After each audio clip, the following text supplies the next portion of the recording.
Hi, this is Isaac Bloom. I'm the organizing director for Indivisible, and with me is Angel Padilla, our policy director. And we wanted to jump on today to first off just say thank you to all of the groups out there for the incredible National Day of Action yesterday. And we also want to take some time to talk a little bit about what's happened up until now and a little bit about what we need to be doing for the rest of this week heading into the vote that's coming up next week. But first, again, we wanted to say thank you to everybody in all of the groups all over the country who took part in our first National Day of Action yesterday. You know, just to set people's expectations a little bit. After the election last year, folks were hearing all kinds of terrible things from the administration about what their intentions were, and nobody really thought that we were going to be able to stop them. I think that both people here in DC and folks all over the country really thought that we were kind of just going to have to take what we could get and do our best to try and eke out some wins around the kind of infrastructure plan that was supposed to come up. But things on healthcare, on people's human rights, all of the sort of basic progressive issues that we'd really seen progress on during the Obama administration, there was real worry that we were going to see huge rollbacks there. And that's not to say that kind of stuff hasn't happened, but what we've seen so far on healthcare has been a massive stop of the administration's power and just an incredible disappointment for the Republican agenda heretofore. And a lot of that is due to the work that folks who are watching this and the work of the folks in the Indivisible groups have done. So we wanted to shout out some of the actions that we saw yesterday. So in particular, Indiana held their first ever statewide actions. They held a freezing mob, and a march. Folks in Nevada actually did district office visits all across the state, and folks here in DC were able to get into Senator Heller's office and actually have a sit-down meeting with his chief of staff. Folks in Louisiana were able to bring more kayaks into the situation. That's something they've done before. They were also statewide, but they were also doing great work to continue to convince Senator Bill Cassidy to do the right thing.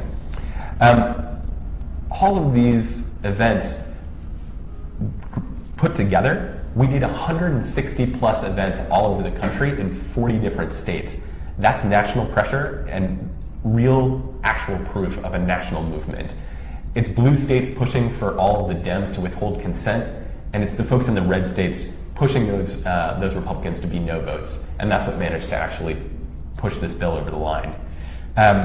Just yesterday, just 24 hours after Mitch McConnell said that he was going to push for a straight repeal vote, a bill that passed in 2015 and was only vetoed by President Obama, that same bill, within 24 hours, was dead because Senator Capito, Collins, and Murkowski and Portman all came out against it.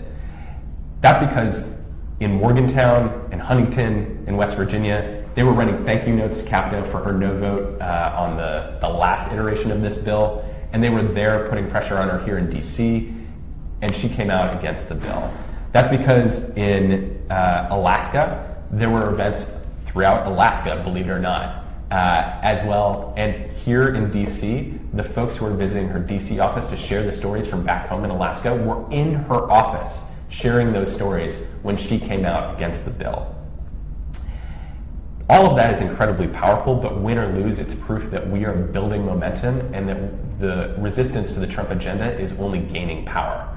That's incredible. If you think about where we were 6 months ago and where we are now, stopping the first thing that they've been campaigning on for 7 months in its tracks, that's an incredible place for this movement to be.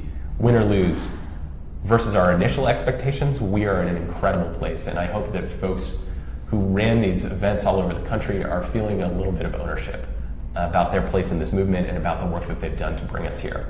All of those sit-ins, all of those die-ins, all of those district visits, all of those tens of thousands of phone calls, it might have felt like it wasn't working, but it is, and we will win.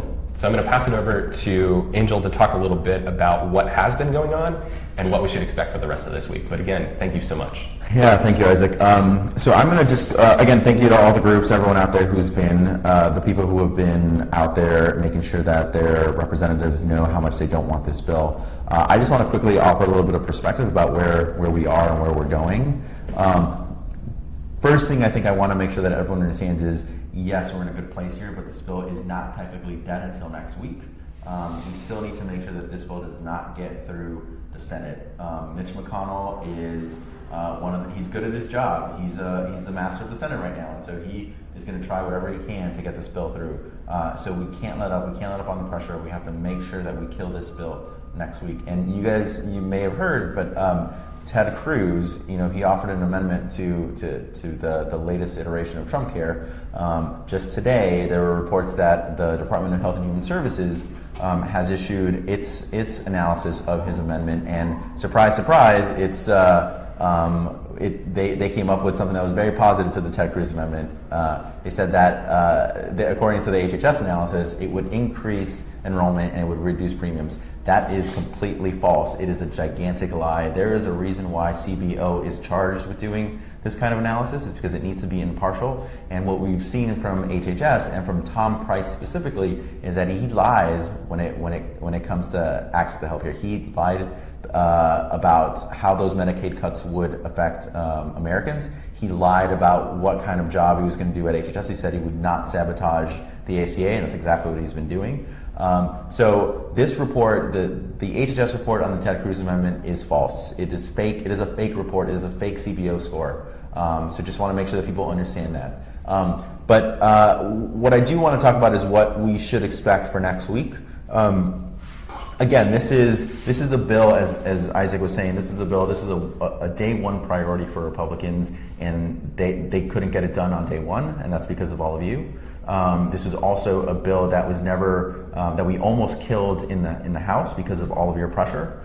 This is a bill that 3 weeks ago we thought there was no way, Republicans thought that they were certain that they were going to get it through before the July 4th recess, and they didn't do it because of all of you. And now we're in a position where they cannot get their TrumpCare bill through. They cannot, with the votes that they have so far, they cannot get their repeal and delay bill through. So we're in good shape, but we must make sure that next week we finally, once and for all, kill this bill, because we've seen it come back from the dead before, and we don't want to see that happen again. I think that there are a lot of questions out there right now. A lot of you might be wondering what comes after ACA, what comes after this TrumpCare bill. Assuming that we win next week, what do we do from there? We will get there. Okay, trust us, we will get there. But the priority right now is to make sure that we actually get there, and we're not going to get there unless we kill this bill next week. So make sure that you keep calling your senators. Make sure that they stay strong. They vote against this bill. We don't want to take anything for granted. We can't count our chickens before they hatch. And once we're done with that, we can talk about other things that we can prioritize. We're coming to recess. August recess is just around the corner. We want to make sure that we have make sure that we are resisting in other places too. So I'll leave it at that. Yeah. Awesome. So just to round this out, again, from just those first moments after the election when folks were feeling lost and alone, I mean, as folks started to make those first phone calls, as they started to show up to their first events, as you started to organize your first groups, as the guide came out, it was just a guide. The animating force of all of this work has been you and the work that you've done. There are 32 million people out there who could have their healthcare stripped away over time because of this repeal bill. You and the work that you are doing is the thing that's really protecting all of these folks. And if you haven't taken a second to think about those folks and to think about the work you're doing in the context of saving lives, now's the time. You are doing this work, and it is working. We're so thankful to all of you. So, thank you. The only other thing I'll say is that Monday we will be having another Facebook Live to talk about what to expect next week. So thanks for joining us in the middle of the day, and we will talk to you all soon. Thanks.